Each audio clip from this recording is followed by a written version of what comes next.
Wenn die Sonne langsam untergeht und die Stille über die Alp sich legt, dann weiß ich genau,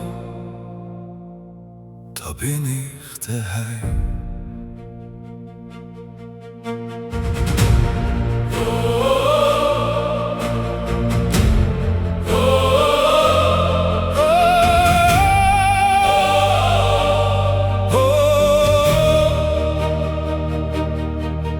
Auf den Gipfel, wo der Wind noch frei ist, wo kein Stress und kein Lärm mehr bleibt, nur das Rauschen von den Bäumen und der Bach, wo jede Sorge mit sich zieht.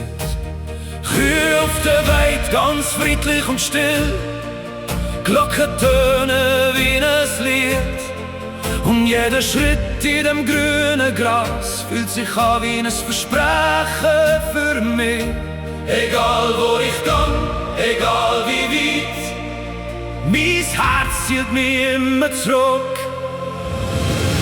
Zwischen Berg und Himmel find ich meine Ruhe. Jeder Atemzug von Freiheit gehört nur mir und dir dazu. Zwischen Berg und Himmel fühl ich mich so frei. Das ist meine Heimat, oh, das ist meine Heimat. Morgen früh, wenn die Sonne erwacht und Spitze vergoldet im Licht, liegt die Welt wie neu vor meinen Augen.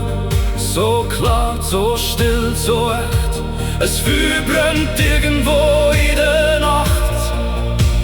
Lachen klingt über die Alp.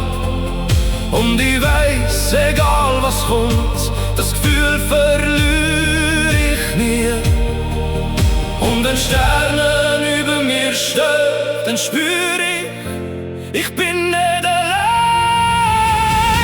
Zwischen Berg und Himmel find ich meine Ruhe. Jeder Atemzug von Freiheit gehört nur mir und dir dazu. Zwischen Berg und Himmel fühl ich mich so frei. Das ist meine Heimat, das ist meine Heimat. Und wenn ich mal weit fort bin und die Welt mich vergisst, dann schau ich in den Himmel und weiss, wo meine Worte